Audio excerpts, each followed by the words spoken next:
Well, a very good morning to you. Welcome back to Irrgard Wrexham as the season comes to an end with a trip to Lincoln City on Saturday. And of course, the end of season event at the Stoke Kairos yesterday. Let's start with the game at Lincoln.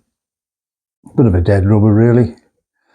But still, it's good to finish the season up with a good 3 points. Once again, my first contribution has to be to the supporters who were on fantastic form again on Saturday. Some great fancy dress, mariachi band, traffic cones, and a dodgy looking referee with a Bavarian in tow, amongst others. You did very well, all of you, and you made some great noise all the way through. On to the game. The first half I thought we were a little bit cagey. I thought Lincoln had the upper hand in the first half. A couple of half chances. Arthur had to be smart a couple of times getting down to his into his corners, get a couple of saves in. They didn't have the shooting boots on, unfortunately, or fortunately for us.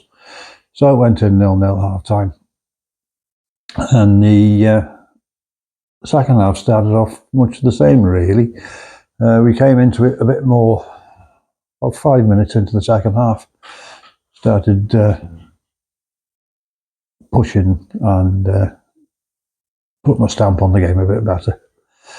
And then up steps Captain James McLean, the fantastic finish on the diagonal.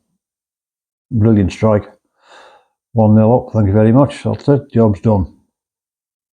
And then just to put the cherry on top of the cake, Ollie, with another Ollie Rathbone typical finish again from just inside the box. 2-0, job's done. Season's over. So, there we go. We're on to the event, shall we call it, yesterday at the Stoke Kairos. Well, I'm going to go with the elephant in the room to start with. I was given tickets by somebody within, and it said on there, event starts at 1:30. We met at my place at about 10 to 1. It's about a 15-minute walk from here into the ground, and the queues were halfway down Mold Road in both directions. We got to the turnstiles at 20 to 2 and they were still firmly shut. Well, how can you advertise an event to start at 12:30 when your turnstiles or your entrance is still closed at 20 to 1? Bit shambolic. A lot of unhappy people in there trying to control kids on a live main road. Bit not good enough, really.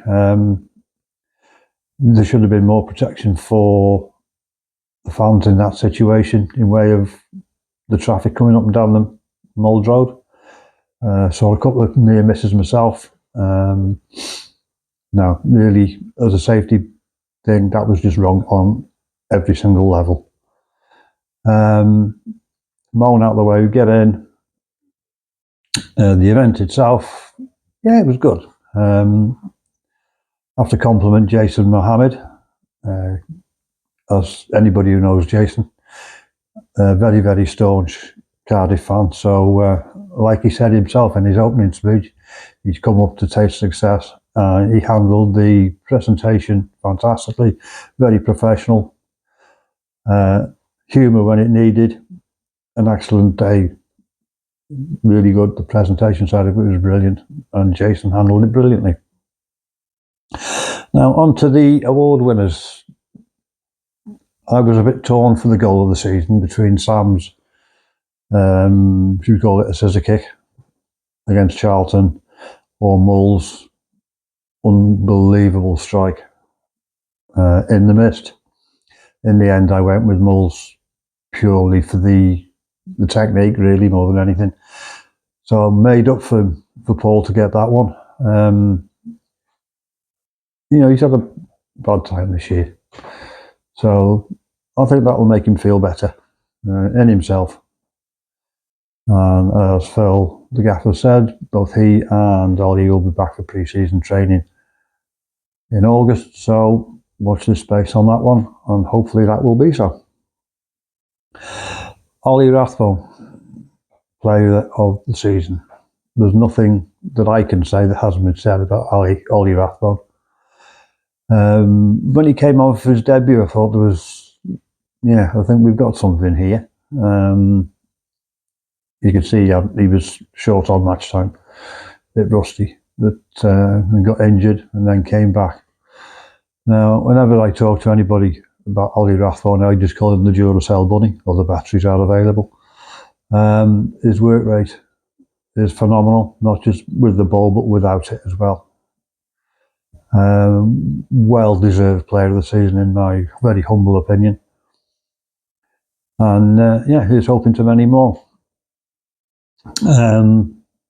I've left for me, the best one till last. No disrespect to the other winners, but I saw a very young Max Cleworth breaking through. I saw him in a couple of reserve games and this, that and the other. And you could see then, he'd be about 16, 17. There was a phenomenal player in there. If you watch younger lads playing football, they tend to be gun-ho and rush in. Max was doing the opposite. He was stepping back, reading the game. And that has just improved as he's got older and more experienced. You can see he's been in the gym, he's turning himself into a right unit, and as Macca said in the build-up yesterday, he's even backing him up with the scuffles now. So, having seen him mature into where he is now, and I'm only sure it will go further. I was asked 3 years ago, when I was at a family member's wedding, by somebody at a club at a higher level, how good Max Cleworth was. My answer to that was simple. Max Cleworth can be as good as he wants to be. And that's really where it ends for me. His improvement has been phenomenal. And as he gets older and more experienced, obviously his level of play is going to carry on improving. So there we go. My humble opinion on Max Cleworth. And as the chairman of the Max Cleworth Appreciation Society, I'm more than happy to see him winning those 2 awards yesterday. No, as I said before, no disrespect to Alex, who I really don't know anything about. I'm sorry, I don't follow the academy that closely. Maybe I should. But he does look and sound like he definitely one for the future. And I know, speaking to 1 or 2 people, there are another couple who are looking pretty good for the future. So maybe all is good. I've seen a few complaints about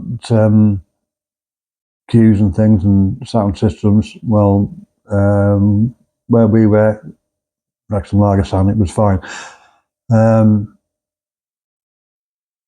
I can understand it.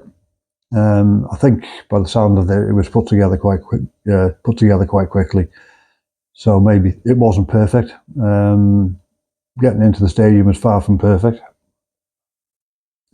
But unfortunately, this is something they've not done before.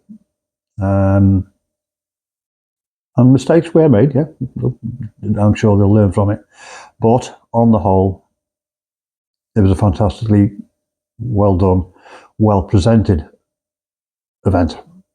And I hope it will carry on into the future. So there we go, season's ended. Now, what I'm going to do over the next few weeks is break the season down into bite sizes. I'm not going to sit here for over an hour going on about the season. It'll not only bore you to tears, it'll bore me to tears as well. So I've got a couple of other little lines in the fire as well. So starting possibly in the middle of next week, possibly into the weekend, I've got nothing to do now. So I'll start on the first chunk of the last season. So enjoy your close season. Watch with bated breath and heightened interest of the incomings and the outgoings, because I'm sure there will be many. And also keeping an eye on the COP development, see how that progresses. And there we go. That's the end. I'll see you through the close season, obviously, because I'll be still doing bits and pieces.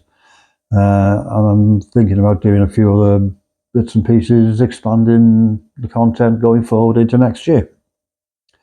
So enjoy the break. And a couple of new subs have dropped on. Shauna and the other one whose name escapes me. Welcome aboard. Good to see you. So spread the word. Like, subscribe, share.